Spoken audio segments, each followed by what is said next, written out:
Vous écoutez l'épisode 17 du podcast Business en spa et esthétique, l'œil de l'expert avec Fabienne Croc, d'esthéticienne à experte naturo well age, péri et ménopause.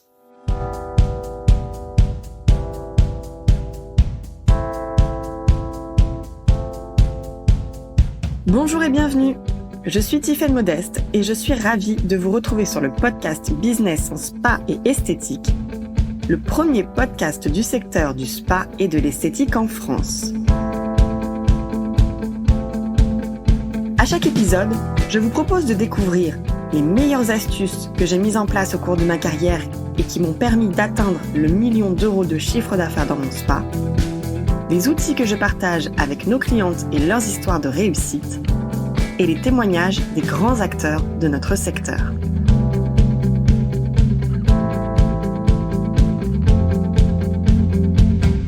Fabienne Croc est une amie professionnelle que j'admire.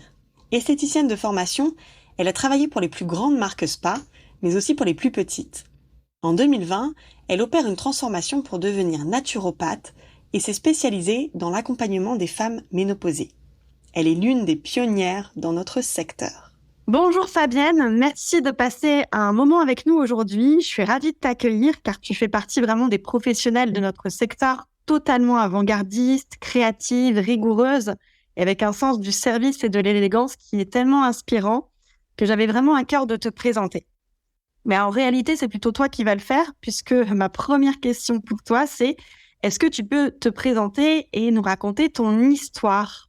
Bonjour Tiffaine, merci de me recevoir et merci pour cette belle présentation. Alors, le métier de l'esthétique est arrivé très jeune, dans ma tendre enfance, où j'étais un petit peu dans la lune, toujours en train de rêvasser, à penser, à réfléchir. Le sensoriel m'a toujours accompagnée. Envie de toucher des matières, de respirer des odeurs, découvrir aussi l'été chez ma grand-mère, écouter les bruits de la nature. Donc, j'ai vraiment développé ces sens étant petite et adolescente.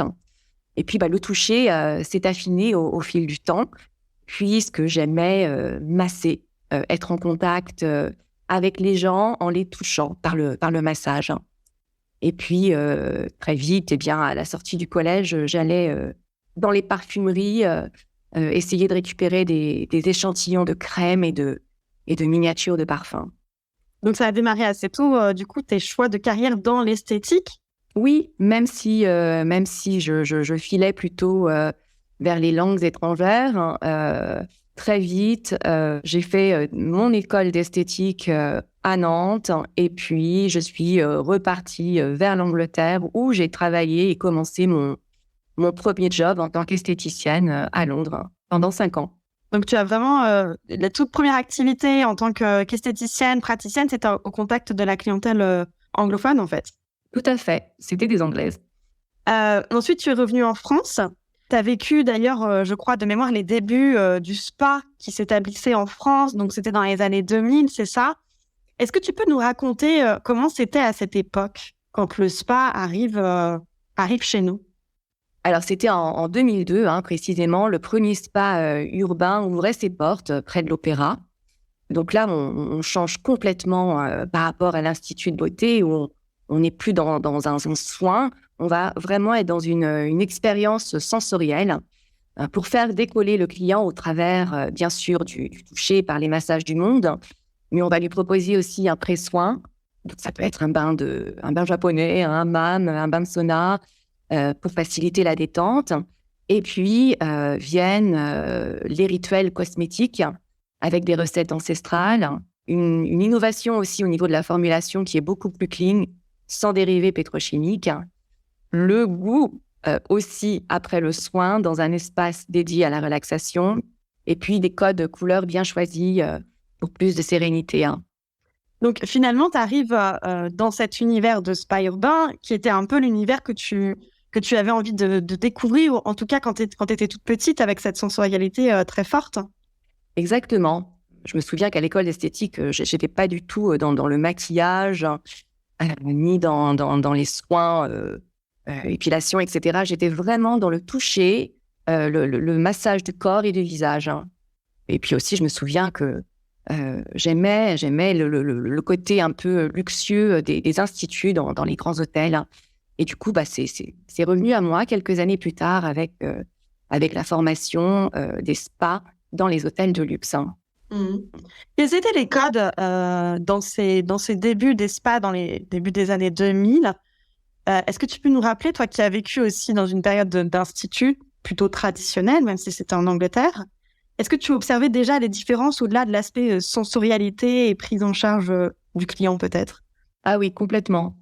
Là, on est vraiment dans un accueil complètement différent. La praticienne a le sourire, elle va chercher vraiment à proposer le soin le plus adapté aux attentes du client. Tout est différent, en fait, hein. Les codes sont complètement différents dans un spa, urbain ou pas, que dans un institut, hein. Euh, Ensuite, tu es parti en 2004, tu es parti à Nancy après cette expérience en spa urbain parisienne et tu as ouvert ton propre centre qui s'appelait Xilo. Comment ça s'est passé cette aventure pour toi en tant que gérante d'un centre beauté? Alors, c'était une grande aventure, hein. C'était en 2008. J'ai décidé de créer un concept autour de la personne. D'ailleurs, Xilo, ça veut dire unique, individuel, la personne en finnois. Et j'ai toujours été attirée par la Scandinavie et le sauna finlandais. Donc, j'ai décidé de créer un parcours bien-être pour la personne dans un appartement au-dessus d'un studio de yoga et de lui proposer vraiment un parcours avec de l'oxygénation biocatalytique pour démarrer, puis de la détox par le bain de sauna et pour finir, de la régénération avec le soin et le massage. Donc, tu avais déjà ce côté hyper avant-gardiste parce que là, on est en 2008. Ce type de protocole que tu nous décris, j'ai l'impression que c'est ce qu'on est en train de vivre là maintenant et qui est en train, on va dire, de vraiment s'étendre en fait dans les centres actuellement.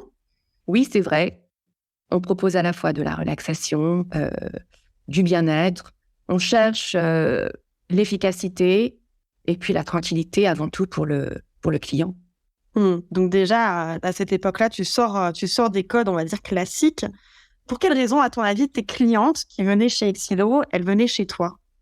Alors, comme c'était en appartement, c'était une petite ville de province quand même, j'ai remarqué que les clientes aimaient bien la confidentialité. Donc, je dirais, elles recherchaient le côté vraiment tranquillité et puis derrière, l'efficacité du soin, hein. Je proposais aussi des peelings végétales, en fait, à base de plantes et d'algues pour travailler sur le côté raffermissement des tissus et des rides. Donc, il y avait le côté bien-être avec l'oxygénation, c'est la régénération par le soin, et le côté un peu plus technique avec le peeling végétal.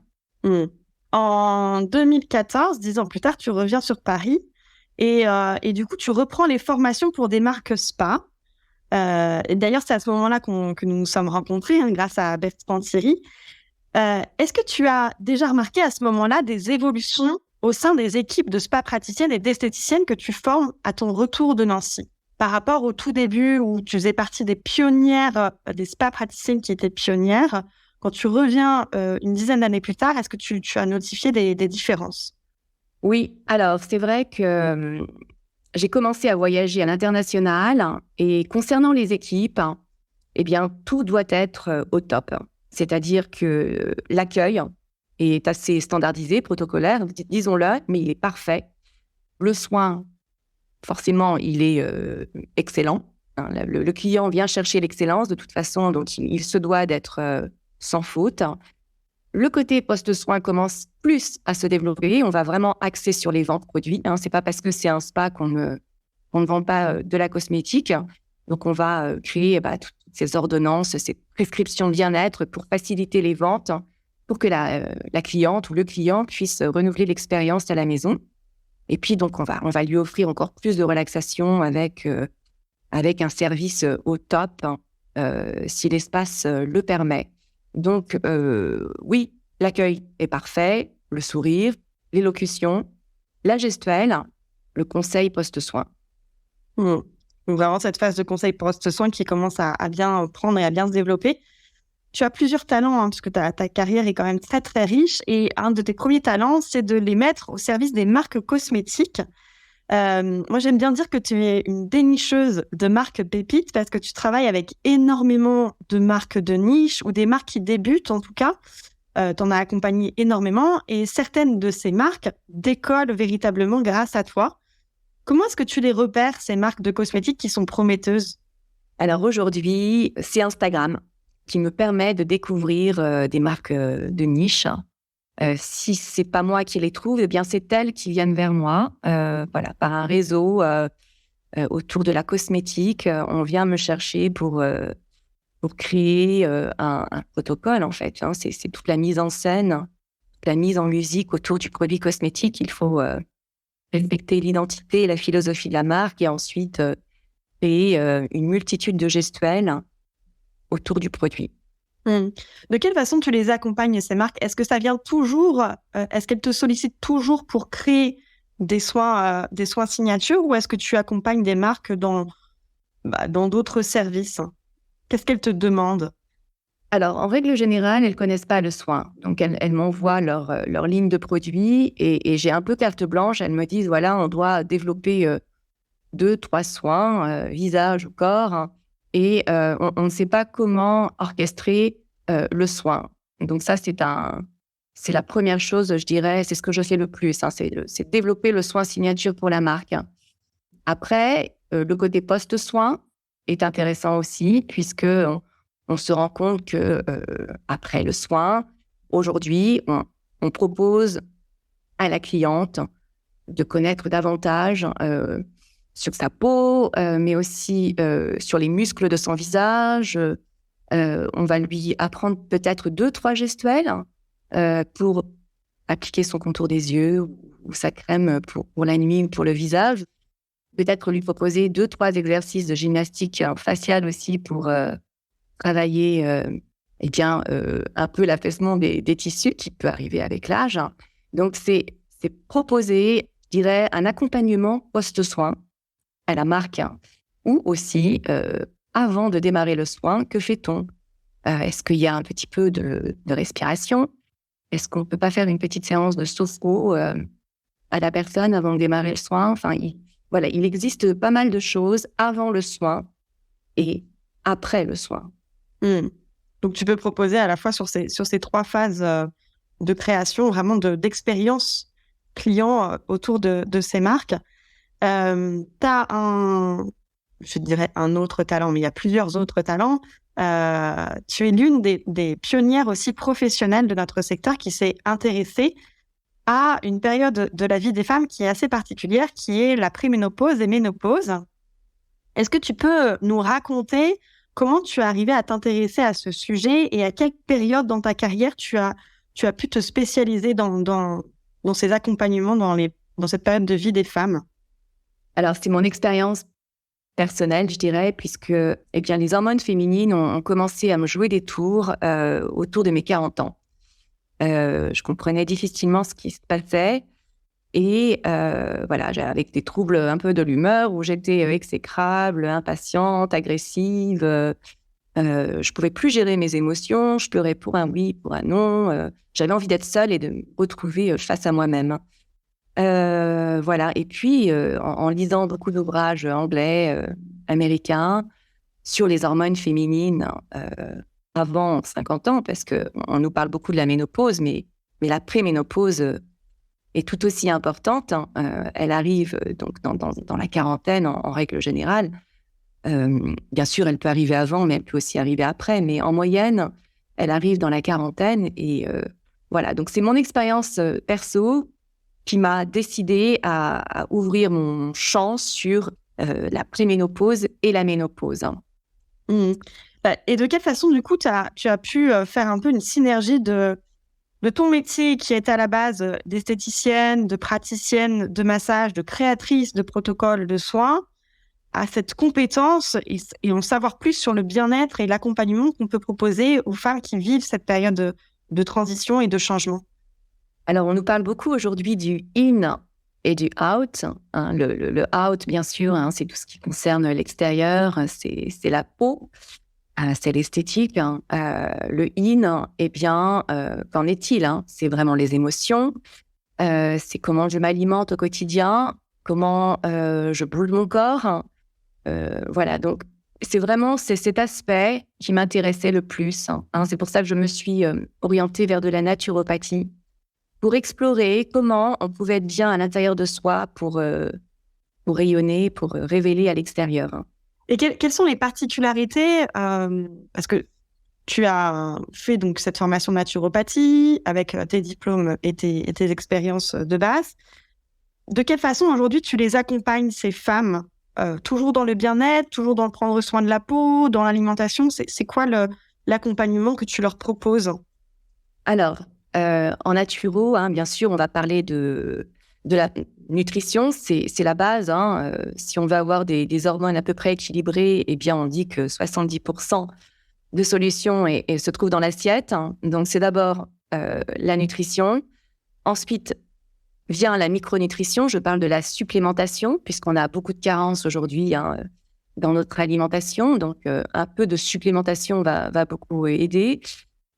Bien sûr, la gestion des émotions, capitale dans la quarantaine et dans la cinquantaine. L'activité physique qui est obligatoire, je dirais, à partir de 45. Et moi, j'inclus l'automassage, la peau, hein, puisque c'est un organe à part entière. Et qu'à partir du moment où on se touche, quand on commence à masser notre peau, notre épiderme, nos tissus, eh bien, on va aussi se sentir mieux, on reprend confiance en soi. Bien sûr, on va activer la circulation sanguine et lymphatique. On va avoir une jolie peau, plus de glow, comme on dit. Et voilà, on perd aussi 30% de son collagène quand on est ménopausé. Donc, il est important aussi de s'occuper de sa peau. Donc, tu as vraiment cette palette très, très large qui te permet d'accompagner ces femmes. Mais tu accompagnes aussi les professionnels de notre secteur parce que tu formes les esthéticiennes dans une meilleure connaissance de tous ces phénomènes de changement. Qu'est-ce que tu leur proposes exactement? Alors, j'ai remarqué que les esthéticiennes n'en savaient pas assez sur les hormones féminines passées 40 ans. Et pourtant, elles travaillent avec, je dirais, ces femmes qui ont entre 40 et 60 plus, mais qui a un manque de connaissances au niveau des hormones féminines.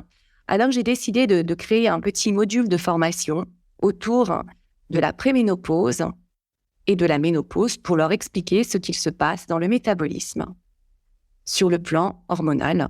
Donc là, je parle un petit peu plus des oestrogènes, de la progestérone, qu'est-ce qui se passe au niveau des os, du sommeil et bien sûr de la peau. Hein, ça, c'est important.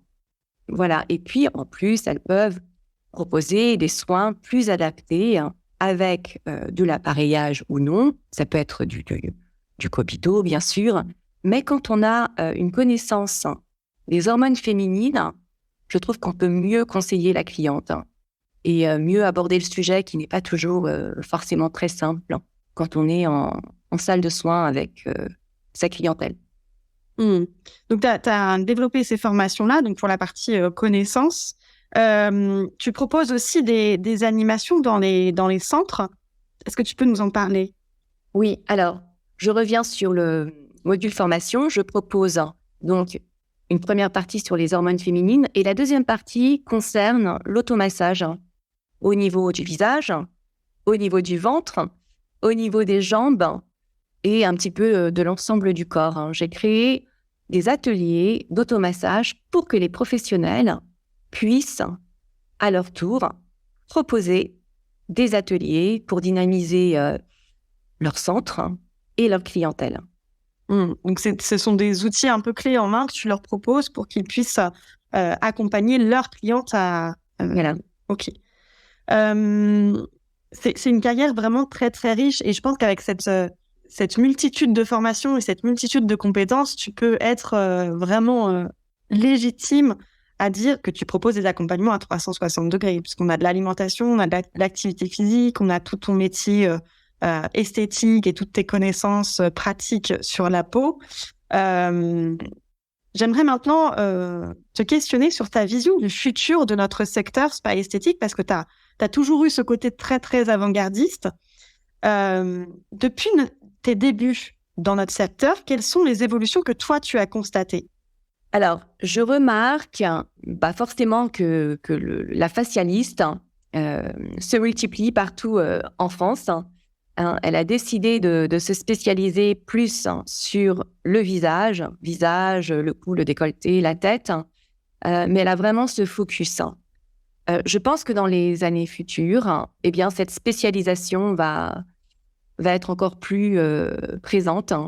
On va avoir plus peut-être la vraie spécialiste autour de l'amincissement, peut-être la spécialiste plus autour du poil, de l'épilation, la spécialiste autour du pied. Ça passera par peut-être la réflexologie qui va avec la pédicure. Voilà, ça, je trouve qu'on se forme davantage sur une spécialisation. C'est ce que tu as remarqué aussi, c'est effectivement ce qu'on explique depuis le début. Quel serait, selon toi, le message que tu souhaites faire passer à une professionnelle de notre secteur, qu'elle soit esthéticienne, spa praticienne, qui débute ou qui a déjà quelques années d'expérience, ou bien à une manager, ou bien à une gérante de centre de beauté? Quel serait le message que tu souhaiterais leur faire passer? Alors moi, j'aurais envie de leur dire d'être curieuse, de s'ouvrir à tout ce qui se fait, pas forcément que dans le côté beauté.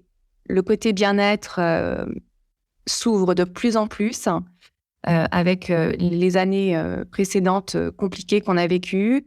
On a besoin, bien sûr, d'avoir une jolie peau, mais pas que. Donc, je pense qu'on va associer beaucoup de massages avec de la fasciathérapie ou bien de la respiration, du breathwork, ou bien de la sophrologie.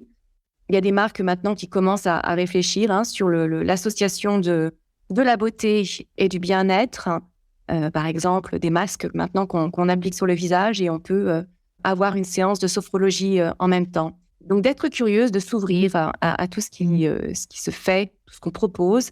La supplémentation va arriver dans les instituts de beauté, les spas. Ça, c'est clair. Ça se fait déjà. On parle de collagène, d'acide hyaluronique en complément. Mais on va aller plus loin.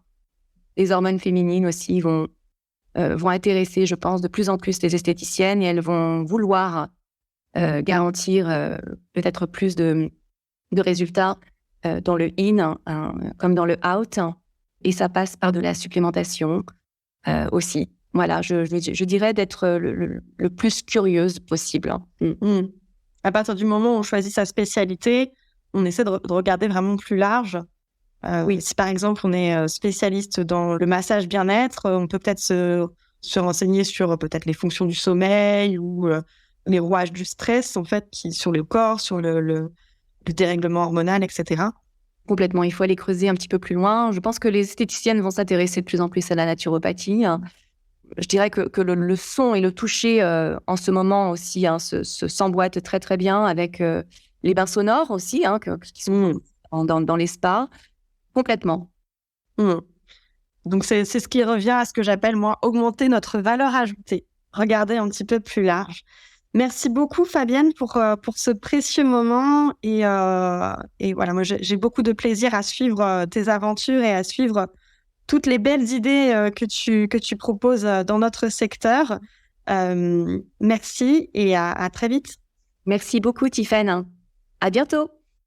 Je vous invite à découvrir Fabienne sur son compte Instagram fabs-ma.newpose. Donc ça s'écrit FABS_ma.NEWPAUSE, ainsi que sur son site internet www.ma-newpose, donc NEWPAUSE.com. Sachez que Fabienne intervient dans les spas et centres beauté pour proposer des journées d'animation autour d'ateliers beauté du visage, well age, et d'une thématique pour une ménopause plus sereine. Et chaque année, 3 fois par an, Fabienne organise des week-ends d'échappée ménoglam pour se retrouver entre femmes à partir de 40 ans dans un cadre d'exception afin de bien vivre sa préménopause et sa ménopause avec des ateliers à 360 degrés autour de la nutrition, de l'activité physique, de l'accueil des émotions, de l'automassage visage, de la cosmétique, etc. Vous retrouverez ces informations dans les notes de cet épisode. Et quant à moi, je vous retrouve la semaine prochaine pour un nouveau sujet. Si vous aimez le podcast Business en Spa et Esthétique et que vous aussi, vous voulez upgrader votre centre, je vous invite à nous retrouver sur le site expertise-spa-bien-être.fr. Vous pourrez y retrouver mes articles et ressources gratuites et faire le test en ligne « Quel parcours de formation est fait pour moi ?» N'oubliez pas de vous abonner au podcast dans votre plateforme d'écoute et de nous partager votre avis. Cela nous aide énormément. Merci et à la semaine prochaine.